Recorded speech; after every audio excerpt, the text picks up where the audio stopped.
네, 우리 옆에 분하고 우리 서로 축복하며 인사하시겠습니다. 주님이 우리 안에 함께 하십니다. 주님 우리 안에 함께 하십니다. 네, 함께 하십니다. 함께 하십니다. 네, 오늘 예배 자리에 함께 하시는 우리 모든 분들의 심령 속에 주님의 은혜와 평강이 항상 넘쳐나시기를 또 주님의 이름으로 축복합니다.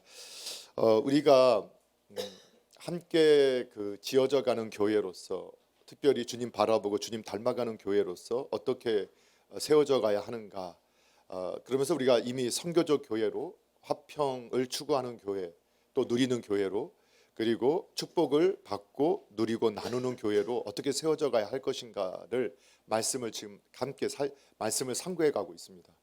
그 가운데서 오늘은 이제 화평에 대한 이 결론적인 말씀을 우리가 함께 나누게 될 텐데, 오늘 고린도전서 12장의 말씀을 중심해서 서로 같이 돌보게 하셨느니라 라는 제목으로 말씀을 통해서 은혜를 받고자 합니다. 여러분, 하나님께서 우리를 얼마나 화평하게 하시기를 원하셨고, 하나님과 화평할 뿐만 아니라 또 우리가 서로가 서로 화평하고 화목하기를 원하셨다라는 것은 지난 말씀을 통해서 우리가 확인을 할 수 있었습니다. 그러기 위해서 우리가 다시 한번 확인하게 되는 것은, 하나님께서 우리를 부르실 때 교회로 우리를 성전으로 우리를 부르셨습니다. 그러니까 교회당 안으로 우리를 부르셨다는 게 아니라 저와 여러분을 교회되게 하셨다. 그래서 성경에서 말하는 교회 할 때는 이 건물을 의미하는 게 아니라 저와 여러분 한 사람 한 사람을 교회라고 부른다라고 성경이 말씀하고 있는 것을 여러분 아마 분명하게 고백하고 있을 줄로 믿습니다. 예배당은 하나의 건물이고 또 우리를 모으는 하나의 공간적인 개념입니다. 이 공간도 중요합니다. 이 예배당이 있으니까 우리가 평안하게 예배할 수 있고, 이 예배당을 통해서 저희가 함께 모이고 함께 신앙을 나눌 수 있기 때문에 이 예배당이 필요 없다가 아닙니다. 우리 영과 육이 함께 있어서 같이 사람이 되는 것처럼 우리 집합체인, 우리 신앙의 공동체인 믿는 바 저와 여러분이 머물 수 있는 이 공간도 중요하지만, 그러나 교회의 본질은 건물에 있지 않고 저와 여러분에게 있다. 그래서 저와 여러분이 교회라는 사실을 우리가 먼저 믿어야 합니다.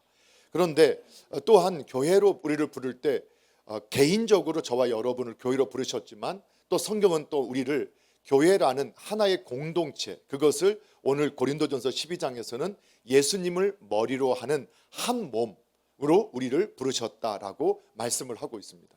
그래서 우리가 이처럼 서로 같이 돌보게 하셨다, 우리가 함께 세워져 가고 화목하기 위해서 우리가 먼저 확신해야 할 것은, 하나님이 저와 여러분을 교회로 부르셨을 뿐만 아니라 저와 여러분을 함께 한 사람 한 사람을 교회로 부르셨을 뿐만 아니라 함께 교회로 부르셨다, 이것을 우리가 확신해야 한다는 겁니다. 자, 그러면 교회로 불렀을 받은 신앙인들은 우리는 어떻게 세워져 가야 하느냐? 바로 우리는 머리가 되시는 예수님의 뜻을 따라서 한 몸으로, 그리고 각각의 지체로서 역할, 그러니까 온 몸에는 다양한 지체가 있다. 이게 고린도전서 12장에 계속되는 내용이거든요. 한 몸이지만 다른 역할을 하는 각각의 지체다, 한 몸의 다른 지체다, 이렇게 표현하고 있어요. 그래서 우리는 각각의 역할을 부여받은 지체로서 한 몸을 이룬다라는 것을 우리가 주님의 뜻대로 받을 수 있어야 하고 수용할 수 있어야 합니다. 사랑하는 성도 여러분, 저와 여러분은 예수님을 머리로 한 한 교회요, 한 교회의 한 몸에 각각의 역할을 부여받은 지체라는 사실을 날마다 고백하시고 또 확신하는 분들이 되시기를 주님의 이름으로 축복합니다. 그것을 오늘 27절에 다시 한번 확인해요. 27절 같이 한번 읽어보겠습니다. 시작. 너희는 그리스도의 몸이요 지체의 각 부분이라. 네, 이것을 다시 한번 강조하는 거예요. 자, 그럼 두 번째 한번 또 살펴볼 것은, 그러면 우리가 이렇게 각 지체로, 한 몸 각 지체로 부름받은 이유가 뭐냐? 그게 오늘 25절에 이렇게 나오고 있었던 거예요. 자, 함께 25절 같이 읽어보겠습니다. 시작. 몸 가운데서 분쟁이 없고 오직 여러 지체가 서로 같이 돌보게 하셨느니라. 아멘. 예, 우리가 보기에는 각 지체들을 보니까 우리가 보기에는 조금 더 강한 지체도 있고 약한 지체도 있지만, 하나님이 말씀하시기를 몸에 덜 귀하게 여겨 보이는 그 지체가 오히려 더욱 귀하권으로 입혀주셨다, 이렇게 말씀하시면서 지체는 서로 분쟁하기 위해서 하나님께서 지체를 주신 게 아니라는 거예요. 그러니까 교회 안에서 서로 분쟁을 한다. 분쟁을 하는 것은 하나님의 뜻을 거역하는 것이죠. 우리를 한 몸 한 지체로 불렀는데 우리가 각 지체가 서로 분쟁한다. 그러면 그 나라는 세워질 수 없고 하나님의 뜻이 온전히 이루어질 수 없게 된다는 거예요. 하나님의 뜻은 우리를 한 몸 여러 가지 지체로 만드신 이유는 어디에 있느냐? 정확하게 분쟁 없고 여러 지체가 서로 같이 서로 돌보게 하시기 위해서다. 서로를 돌보고 서로 섬기면서 함께 세워져 가게 하기 위해서 하나님께서 우리를 여러 지체로 만드셨다. 여러분 그것을 믿으시기 바랍니다. 그런데 우리가 이렇게 서로 돌봄을 통해서 서로 섬김을 통해서 함께 섬기는 교회로서 함께 예수 그리스도의 몸을 세워갈 수 있게 되는데 우리가 이것이 쉬우냐? 쉽지는 않습니다. 왜 그러느냐? 우리는 죄 가운데 출생했습니다. 그리고 놀랍게도 우리의 이 사고, 우리의 그 구조는, 이 생각의 구조는 세속적인 세계관에 익숙해져 있습니다. 이 세속적 세계관이란, 세상의 세계관이라는 건 뭐냐면 하나님 없이 내가 이 세상의 중심이 되고 싶은, 다시 말하면 선악과라는 영적인 의미를 볼 때 자아, 내 생각, 내 뜻대로 모든 것이 되기를 원하는 이러한 이 본성, 이것이 죄성이고 죄의 모습인데 이러한 세계관으로 우리가 자리 잡혀 우리의 머리가 그렇게 세팅이 되어 있다는 겁니다. 우리의 삶이. 그래서 우리는 이 세상 사람들이 이 세상을 해석하면서 이 세상은 약육 강식의 이러한 모습을 가지고 있다. 이렇게 표현을 할 때 여러분 어떻게 생각하세요? 그 말에 동의가 되시나요? 안 되시나요? 예, 이 세상은 약육 강식의 구조로 되어 있다. 아니 왜 말을 안 하시고? 예, 다른 생각도 있을 수 있지만 많은 분들이 이렇게 말을 하면 맞아. 그래, 약하면 먹히고 강해야 내가 내 마음대로 할 수 있어. 그러면서 이러한 사고를 갖고 있으니까 이 세상을 어떻게 이해하느냐? 아군 아니면 적군, 내 편 아니면 저 편으로 그냥 항상 이분법적으로 이렇게 분리해서 사고하게 되고, 그리고 어떻게 하든 내 편으로 끌어들이려고 수단과 방법을 가리지 않고 내 편이 아닌 사람은 어떠한 방법을 통해서도 무너뜨리려고 하고 죽이려고 하는 이러한 태도들이 이 세상 가운데 얼마나 많은가를 우리들이 직접 경험하고 있지요. 근데 여기서 끝나는 게 아니거든요. 오히려 요즘은 뭐라고 하느냐? 이렇게 말해요. 영원한 적도 없고 영원한 편도 없다. 이런 말 들어보셨어요? 이 세상에서 영원한 적도 없고 영원한 편도 없다. 그렇게 생각하면 순진한 거고, 그렇게 하면 이 세상에서 성공도 못하고 승리도 못하고 앞서가지도 못한다. 때로는 내 이익을 위해서라면, 내 성공을 위해서라면 원수하고도 손을 잡을 수 있어야 한다. 이렇게 우리가 표현할 때 우리가 다 뭐라고 고개를 끄덕끄덕일 수밖에 없죠. 왜냐하면 이것이 이 세속의 가치관이에요. 실제로 하나님은 이 이기심을 통해서 우리 이 세상을 그 양심과 함께 이 세상을 저는 이끌어 간다라고 확신하고 있어요. 여러분, 이기심이라는 말은 좋은 말은 아니죠. 왜냐하면 이기심이라는 말을 제가 다시 사전에서 찾아보니까 뭐라고 나오냐? 다른 사람에 관계없이 자신의 이익, 즐거움, 복지만을 과도하게 꾀하는 마음이다. 이렇게 해석을 해주고 있어요. 그러니까 다른 사람의 관계없, 다른 사람에 대해서는 전혀 신경 쓰지 않고 자기 자신의 이익과 즐거움, 복지만을 과도하게 집착하는 마음이 이기심이다. 근데 실제로 이 이기심이, 여러분 요즘에 해석을 보게 되면 이기심이 너무 악하고 잘못됐다 이렇게 생각하지 않죠. 왜냐하면 모든 인간은, 타락한 인간은 자기 중심의 삶을 살아요. 그런데 이 이기심 때문에 이 세상이 유지가 돼요. 그게 무슨 말인지 아시죠? 예를 들면 우리가 서로가 이기심을 가지고 서로가 원하지만 서로 그 이기심이 충돌하고 싸우다 보면 서로가 가장 원하는 결과를 얻지 못하니까 그 이기심을 만족하는 그 적정한 선에서 서로 타협하고 서로 공생하고 서로 인정하고 협력함으로 너도 이익이 되고 나도 이익이 되는 선에서 함께 결정하게 하는 모든 것이 뭐냐? 그것이 바로 이기심이죠. 우리가 경제 원리에서 수요와 공급의 원칙도 바로 그거예요. 공급이 많아지고 수요가 많아짐에 따라서 물가가 바뀌는 것은 인간의 이기심이 없어도 더 필요하면 비싼 돈을 지불하고라도 얻고 싶은 거예요. 그것을 만족시키는 게 가격으로 형성이 되어지잖아요. 이렇게 되면 더 헷갈리나요? 하여튼 무슨 말인지 이해가 되시잖아요. 그렇죠? 그래서 인간의 이기심을 하나님께서 인간의 양심과 함께 인간의 악한 이기심들이 충돌해서, 그래서 서로를 죽이지 말고 서로 적당한 선에서 양보하고 서로 협력해서 이 정도 선에서 우리 같이 타협하자. 그래서 규칙을 만들고 법을 만들어서 함께 공생하게 만들었단 말이에요. 이것들이 이기심이 하는 작용이에요. 그리고 우리가 이러한 이기심들을 우리가 유지하기 위해서 집단적인 훈련도 경험하죠. 여러분, 교육이라는 게 뭐예요?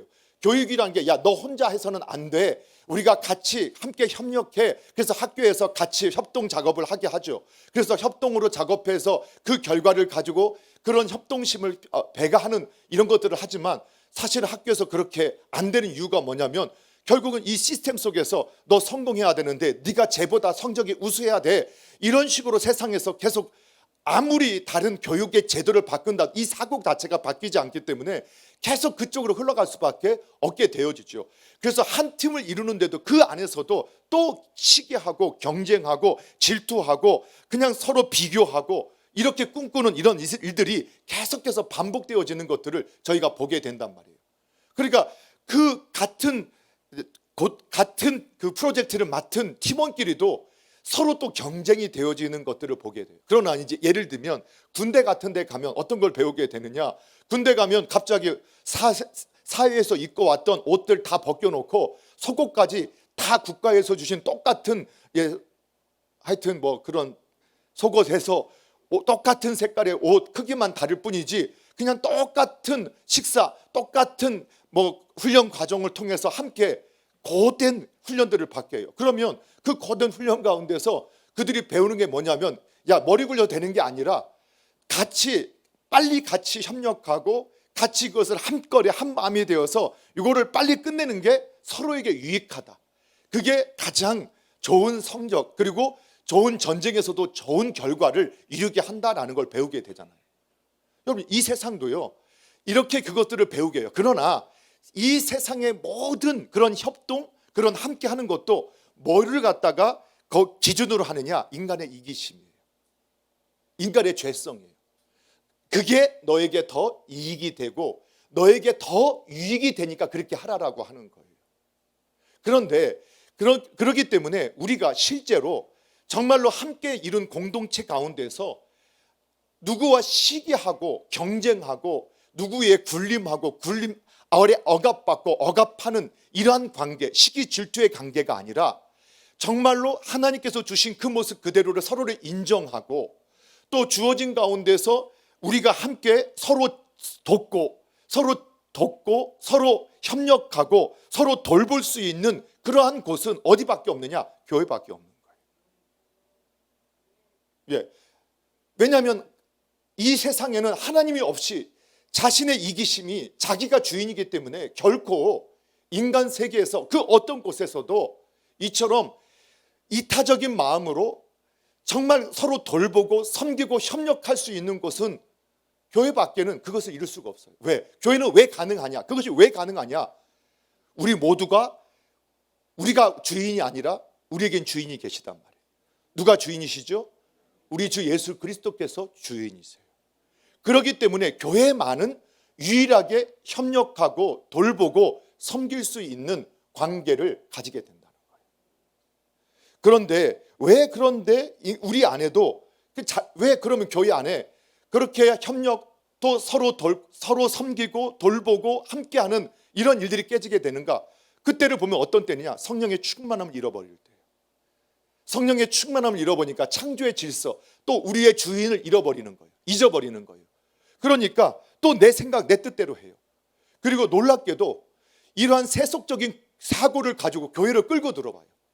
그리고 모든 교회의 직분과 모든 사역을 이 세상의 사고처럼 어떻게 이해하느냐? 그냥 굴림하고 굴림 아래에 있는 사람들, 억압하고 억압 아래에 있는 관계로 이해를 해요. 그리고 사람들을 선동하고 선전하고 마치 그러한 것들을 깨트리는 것이, 권위를 깨트리고 이러한 창조의 질서를 깨트린 것이 마치 하나님의 나라를 건강하게 만드는 것처럼 그렇게 속이지만 결국은 그 일이 어떤 일이냐? 하나님을 대적하는 일들로 나타나게 되는 거예요. 그런 세상의 사고를 가지고 교회로 끌고 오는 거예요. 하나님 없는 사상을 가지고 교회에서. 자, 이럴 때 이런 모습이 언제 나타나냐? 교회가 세속화될 때.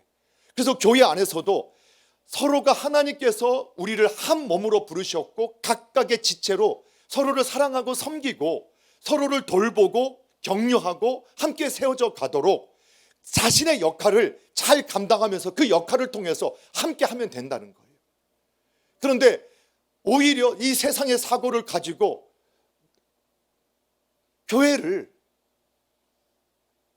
교회가 그러한 사람들이 많아지게 되면 세속화가 되어지게 돼요. 사랑하는 성도 여러분, 우리 남서울중앙교회는 이처럼 주님을 머리로 한 몸으로 그리고 각각의 지체로 하나님의 나라를 위해서 함께 부름받았다는 사실을 믿으시기 바랍니다. 그리고 여러분, 우리는 서로 돌보고 서로 섬기고 서로 위로하고 함께 세워가는 그러한 교회 되기를 주님의 이름으로 축복합니다. 그래서 항상 우리의 주인이 누구신가를 잊지 마시고 그분의 뜻에 따라서 함께 섬길 수 있는 은혜가 있기를 주님이 축복합니다. 자, 그러면 우리가 이렇게 서로 함께 돌봄으로 함께 지어져 가는 교회가 되기 위해서 우리는 구체적으로 어떤 모습을 가져야 하는가, 우리 교회는 또 어떤 방향으로 나아가기를 원하는가, 또 제가 여러분 앞에 말씀을 좀 드리려고 합니다. 현재 하고 있는 것과 좀 더 구체적으로 하기를 원하는 것들을 또 함께 나누기를 원합니다. 먼저 로마서 12장 15절 16절에 보게 되면 이런 말씀이 있어요. 즐거워하는 자와 함께 즐거워하고 우는 자들과 함께 울라, 이렇게 말씀하고 있어요. 그러니까 즐거워하는 자들과 함께 즐거워하고 우는 자들과 함께 울라. 여러분, 이 세상의 세속적인 세계관 속에 잡혀 있게 되면요, 남들의 성공과 남들이 잘 되는 것을 여러분 그냥 기뻐하지 않아요. 그래서 뭐라고 하냐면 우리나라 속담에도 사촌이 땅을 사면 뭐 하다고요? 어떻게 잘 아세요? 우리가 그걸 다 느끼는 거예요. 아니, 정말 우리가 신앙 안에서 저분이 사업이 잘 돼요, 아니면 저 자녀가 좋은 대학을 갔어요, 좋은 기업에 들어갔어요. 그러면 기뻐요, 안 기뻐요? 기쁘죠. 우리는 기쁘죠. 그런데 저쪽 동네는 안 기뻐하는 데도 있대요. 그냥 참 좋기만 한 게 아니라 마음이 씁쓸한 거예요. 왜? 끊임없이 시기의 대상, 질투의 대상, 경쟁의 대상, 내가 군림하고 또 함께 싸워서 이겨야 할 대상으로 우리가 생각하는 이 세속적인 구조가 여전히 우리 안에 있기 때문에 그래요. 그래서 성경은 우리가 한 몸 한 지체일 때 여러분 기뻐할 일이 있으면 함께 기뻐하는 거예요. 아니, 저분이 정말로 아주 새 집 들어갔어요. 이번에 사단지 입주하는 분들 가보니까 집에 가봤어요. 좋더라고요. 새 집은 좋아요. 새 집 냄새도 나고 그냥 산도 보이고 막 다 보이니까 좋아요. 좋으면 좋고 정말 좋네 되면 됐잖아요. 거기에 다른 말 할 필요 없잖아요. 좋잖아요. 아니, 우리 자녀가 좋은 데 갔어요. 네, 좋잖아요. 좋으면 좋은 거고 즐거우면 즐거운 거고. 또 어떤 분 요즘에 또 장례도 많이 나잖아요. 그분은 천국 가셨지만 남은 가족이 그분을 만나지 못하는 슬픔이 있을 때 같이 슬퍼할 수 있다. 그 슬퍼하면 되잖아요. 거기다가 뭔 말을 할 필요가 있어요. 이래서 죽었나 저래서 죽었나, 내 이럴 줄 알았어. 우리는 그렇지 않지만 저쪽 동네에서는 그런 분들이 있어요. 그렇지 않기를 바랍니다. 왜 그러느냐? 성경에 보니까 바울을 통해서 주님께서 말씀해 주면서 너희가 서로 마음을 같이 하지 않았기 때문이다.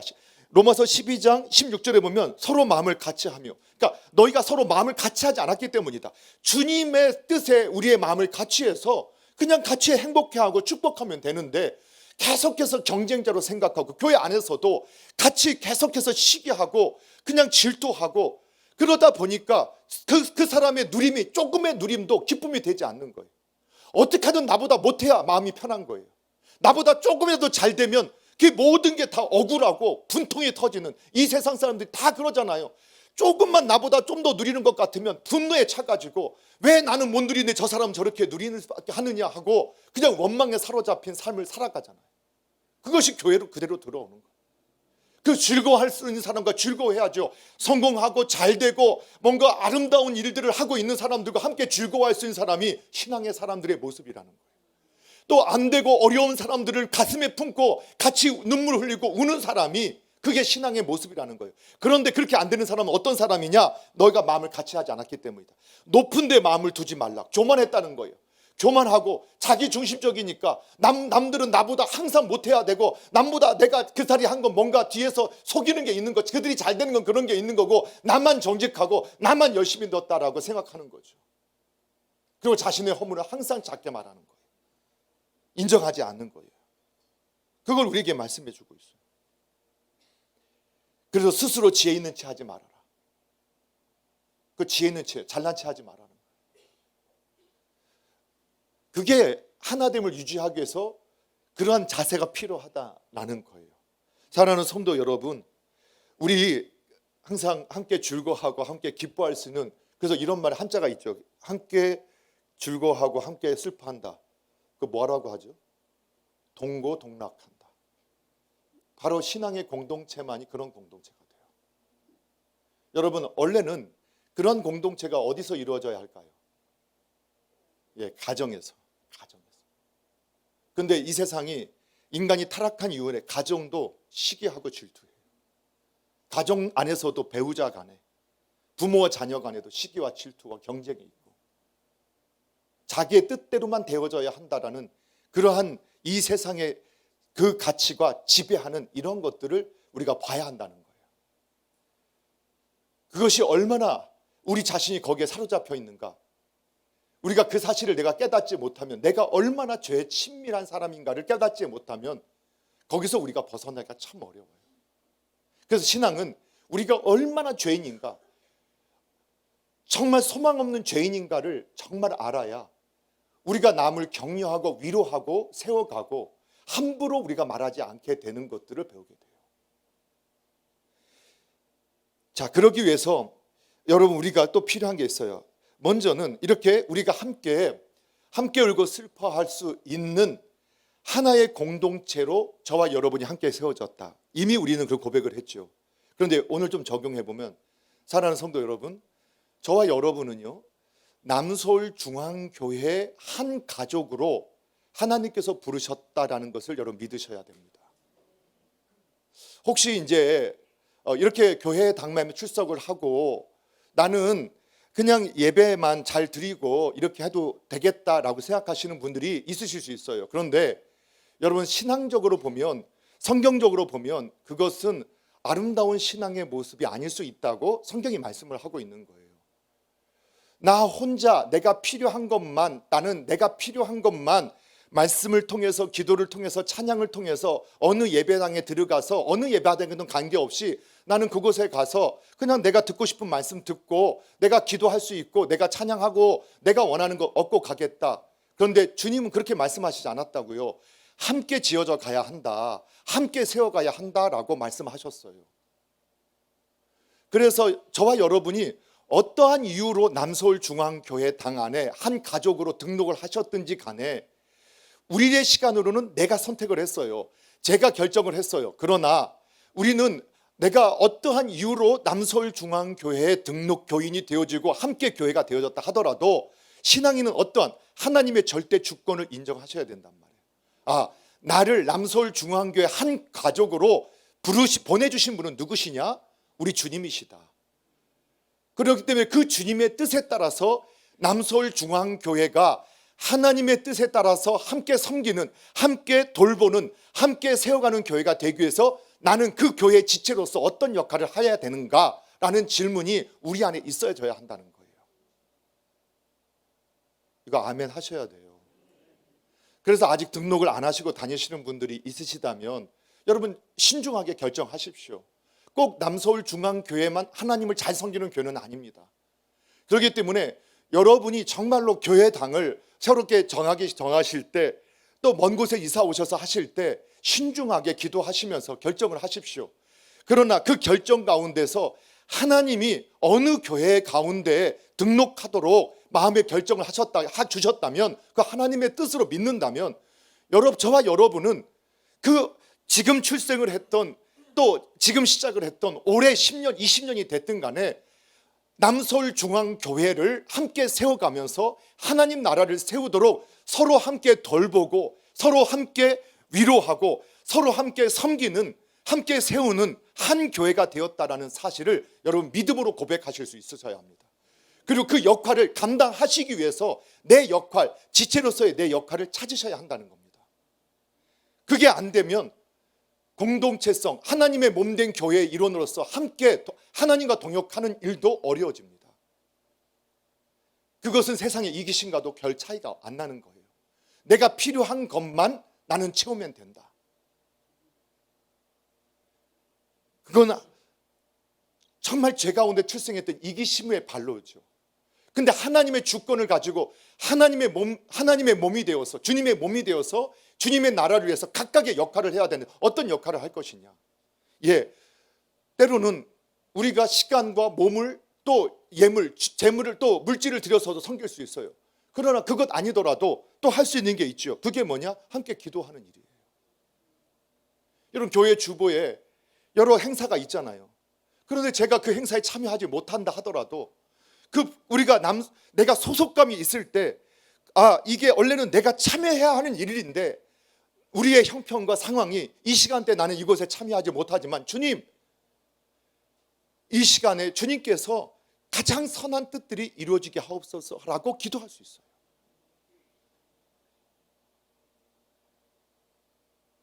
그런데 기도하는 그분의 마음속에는 또 하나님이 그 한 몸이라는 것을 또 더 생각나게 하시고 또 계속 붙여주시는 거예요. 왜? 그분이 하나님의 뜻에 순종하려고 하니까. 이해가 되시나요? 그래서 우리가 때로는 우리가 시간으로도 물질로도 또는 내가 몸으로도 헌신할 수 없을 때, 그래서 하나님께서는 참으로 나를 우리 교회 남서울중앙교회 한 가족으로 함께 세우셨구나. 내 역할, 내가 지금 시간적으로 물질적으로 또 몸으로도 내가 드릴 수 없는 형편이라면 그래도 주일 예배를 함께 대예배 가운데 한 공동체로서 우리가 함께 모여 주님 앞에 있는데 내가 또 그분들과 함께 교제하지는 못한다 하더라도 내가 누군지 몰라도 그분들 위해서 기도하겠다. 이런 마음들을 우리가 남서울중앙교회로 우리가 부름받았다는 그 소속감을 가질 때만 그 일들을 행할 수 있게 된다. 여러분, 그 소속감을 가질 수 있기를 주님의 이름으로 축복합니다. 그래서 여러분, 출애굽했을 때 이스라엘 백성들을 하나님께 출애굽하시잖아요. 그런데 여러 교회 지파들이 있단 말이에요. 12지파가 있었잖아요. 레위 지파까지 13지파가 있었죠. 그런데 하나님께서 하나 되게 한다 하면은 저희의 생각에는 그냥 그 전체 60만, 200만, 300만 사람들을 다 섞어가지고 줄 세워가지고 1, 2, 3, 4, 5, 6 그냥 줄 세워가지고 딱 13지파 만들어서 그냥 나눴으면 얼마나 좋겠어요. 그런데 꼭 혈연별로 각 지파별로 12지파 딱 나누시고 가족별로 또 서게 하시고 거기에 천부장 또 각 지파의 지도자를 딱 세우셔서 그 지도자 안에서 함께 지파를 세우게 했어요. 하나님 아시는 거예요. 가장 친밀한 곳은 어디부터냐?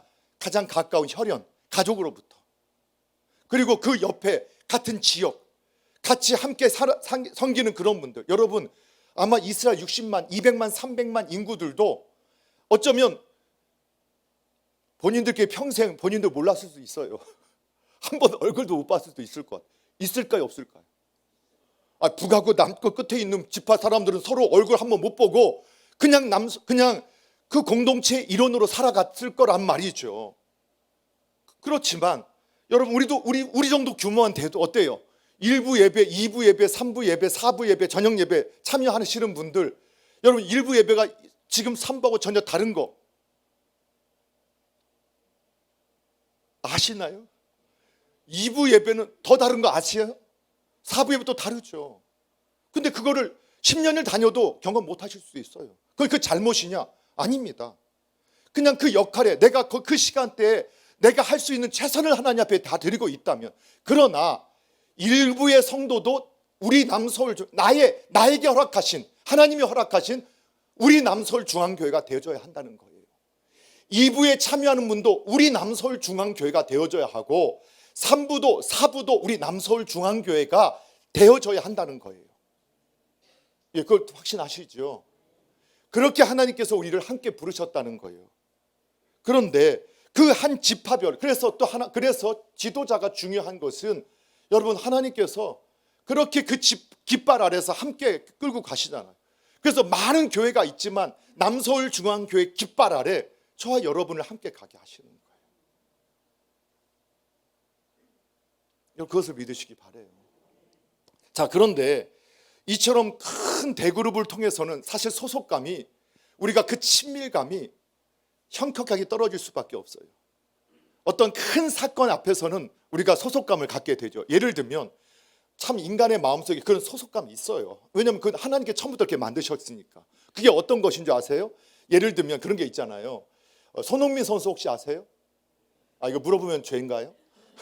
손흥민 선수를 물어보면 안 되나? 하여튼 손흥민 선수가 딱 하면 축구 경기 딱 하잖아요. 뭔가 잘했다고 하면은 유튜브에 방송이 바로 나와요. 그러면 그 손흥민 선수가 딱 들어가면 1시간, 2시간 지났는데 벌써 10만, 20만이 보고 있어요. 여러분 관심이 없으니까. 저도 한번 손흥민 선수 봤더니 그냥 뭐 때문인지 모르겠지만 계속 손흥민 선수 나오면 계속 떠요. 유튜브를 들어가면. 근데 제가 들어가서 볼 때 한 2시간, 3시간 올린 지밖에 안 됐는데 벌써 10만 명, 20만 명이 봐요. 여러분, 손흥민 선수, 그리고 저도 봐요. 또 올라와서 또 봐요. 와, 마음에서 봐요. 아니 근데 손흥민 선수가 잘한다고 해서 여러분 저한테 뭐 주는 거 있어요? 근데 왜 이렇게 즐거워하고 왜 이렇게 기뻐해요? 예? 왜요? 예, 우리나라 사람이란 거. 그거 하나밖에 없어요. 저 사람이 대한민국 선수가 저 해외에 나가서 최고의 리그에 가서 최고의 선수들과 해서 저렇게 잘하는 거 보니까 괜히 제가 한 것 같고, 그게 소속감이에요. 그 친밀감. 그래서 때로는 왜 국가에서는 이런 운동선수나 대표적인 선수들을 뽑아서 이런 일들을 하느냐? 소속감을 주게 하기 위해서요. 그런데 실제 소속감은 어디서 느끼느냐? 거기서 느끼는 게 아니라 가장 작은 단위예요. 그래서 이스라엘 백성을 하나님께서 이끌어 가실 때도 모세 한 사람에게 다 맡기신 게 아니라 거기에 장로, 그 다음에 거기에 천부장, 백부장, 50부장, 10부장을 세웠고, 실제로 가장 친밀한 공동체는 어디였을까요? 10부장. 예, 거기서 모든 일이 처리됐어요. 거기서 모든 대소사가 다 처리됐어요. 그러다가 해결 안 되는 것만 50부장한테. 50부장도 해결 못하면 그거를 100부장한테. 이해가 되세요? 근데 그 10부장도 속해 있는 안에 있는 50부장이 50부장을 10명을 세워놓지 않았어요. 단 한 명의 50부장, 단 한 명의 10부장, 한 명의 100부장, 한 명의 1000부장이에요. 여러분 이런 생각 안 해보세요? 담임 목사를 한 10명쯤 세우면 얼마나 좋겠어요? 그런 생각 안 해보셨어요? 그런데 하나님은 한 명만 세워요. 아니 교구장도 한 10명쯤 세우면 얼마나 좋겠어요? 근데 한 명만 세워요. 그것이 하나님이 한 분이 우리를 다스린다는 거예요. 그리고 우리가 공동체적으로 함께 갈 때, 그 안에 있을 때 누구가 남편의 역할을 하느냐? 그 10부장님, 지금 말로 하면 구역장님, 셀 인도자분들, 그리고 교사분들, 각 기관의 장들, 위원 장로님들, 교구장은 좀 1000부장쯤 되시겠죠. 그런데 대개 이렇게 20명, 그리고 성경 공부를 인도하시는 분들, 이분들이 어쩌면 그런 10부장의 역할을 감당하시는 분들이에요. 그리고 가장 중요한 분들은 어쩌면 성도의 삶에서 그 소속감에 있어서 친밀감에서 가장 중요한 분은 누굴까? 예, 바로 그 10부장, 구역장, 셀 인도자분들이에요. 그분들이 담임 목사님보다 훨씬 더 많은 영향력을 미친다고 저는 확신해요. 그게 아닐까요? 예, 그렇죠. 우리 삶 전체는 담임 목사라는 한 지도자를 세워서 방향은 제가 갖고 가지요. 그리고 저와 여러분도 우리 천부장 되시는 장로님들, 또 백부장 되시는 권사님, 집사님들, 또 10부장 되시는 모든 집사님들은 또 하나님께서 세우신 종을 통해서 선포된 그 방향으로, 그 방향이 벗어나지 않다면 그 10부장 안에서, 100부장 안에서, 1000부장 안에서 그 방향으로 함께 나아가면 돼요. 그러니까 그 방향을 제시하는 입장에서 저와 여러분이 남서울중앙교회로서 저와 함께 제 안에 있다면 여러분의 의식 속에서는 예수님 바라보고 예수님 닮아가는 교회가 되겠습니다. 우리 서로 경쟁하고 비교하고 싸우는 게 아니라 화평하고 사람께 세워가는 교회를 만들겠습니다. 이렇게 우리가 고백한다면 저와 같은 방향을 가고 있는 거죠. 또 저는 그것을 누구에게 받느냐? 주님께 받는 거죠. 또 여러분은 저를 위해서 기도할 때 주님께 그렇게 받을 수 있는 사람이 되게 해달라고 기도하는 거예요. 그리고 저는 제가 여러분 위해서 여러분보다 계급이 높은 사람도 아니고 또 십부장님, 구역장님이 계급이 높은 사람도 아니고 세상에서 사람처럼 무엇인가 권세를 가지고 군림하고 무엇인가 누리는 존재가 아니라 서로 같이 돌보는 존재, 사랑으로 돌보는 존재. 그래서 또 뭐라고 했어요? 26절에 이렇게 나왔잖아요. 같이 한번 함께 읽어보겠어요. 함께 읽겠습니다. 시작. 만일 한 지체가 고통을 받으면 모든 지체가 함께 고통을 받고 한 지체가 영광을 얻으면 모든 지체가 함께 즐거워하느니라. 아멘. 여러분, 이런 즐거움이 있어야 된다는 거예요. 그런데 우리가 소속감이 없게 되면, 그 친밀감이 없게 되면, 여러분 교회 안에 주보에 나왔어요. 어느 분이 지금 또 우리 권사님 가정이 또 가신대요. 미국 갔다 오고 자녀를 방문하고 가신다. 그러면 보는 순간 권사님 연세도, 오늘 아침에 모임할 때도 교육자 할 때도 이 권사님 연세가 좀 많으신데 괜찮으실라나, 좀 안전하게 다녀오도록 기도해야겠다, 우리 함께 그렇게 기도해줘, 이렇게 말을 하게 되는 거예요. 관심이 있을 때.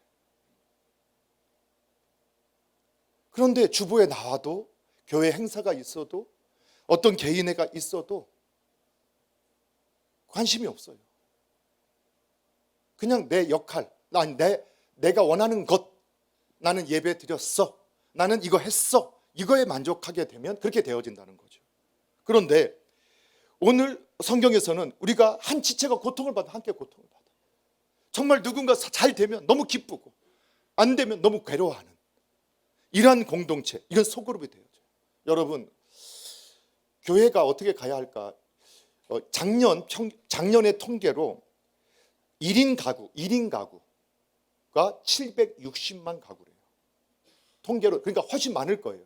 그냥 통계로 잡힌 게 760만이면, 그래서 독거노인 또는 사별하거나 또는 이혼하셨거나 또는 여러 가지 이유로, 또 청년들이 나이가 너무 찼는데 집에서 계속 같이 있지 못하니까 분가해서 살거나, 이 다양한 이유로 혼자 사는 가정이 760만 가구.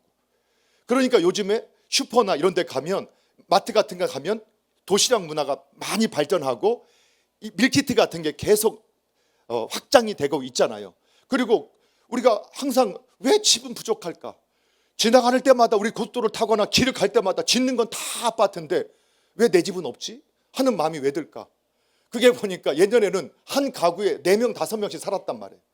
그러니까 1000만 가구가 있으면 4천만, 5천만이 살았는데 지금은 1인 가구가 760만. 일단 혼자 사는 760만 가구가 있어야 되는 거예요. 그러니까 집도 또 지어야 되고 또 부족한 거란 말이에요. 그런데 어떤 문제가 생겨요?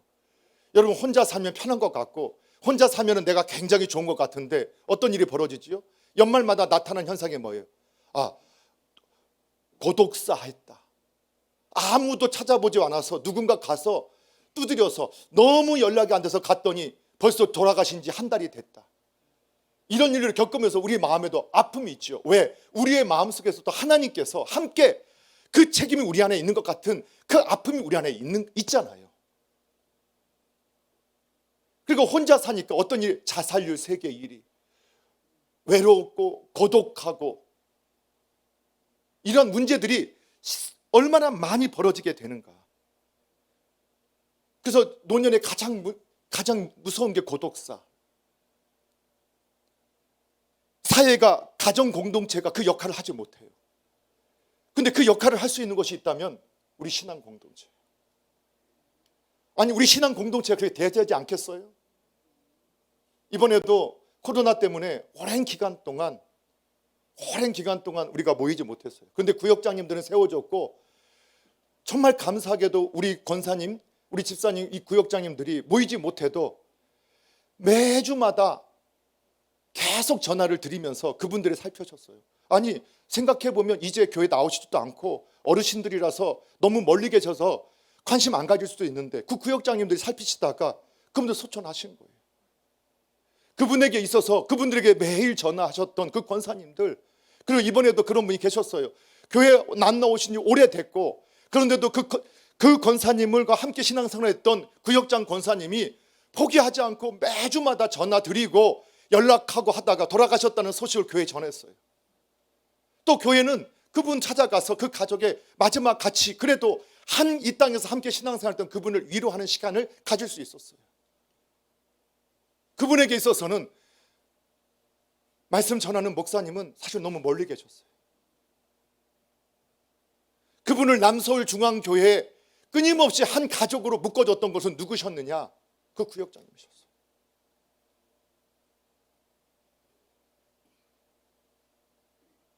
그분들이 돌보셨고 그분들이 함께 세워갔고 함께 섬겨서 그런 일이 있었어요.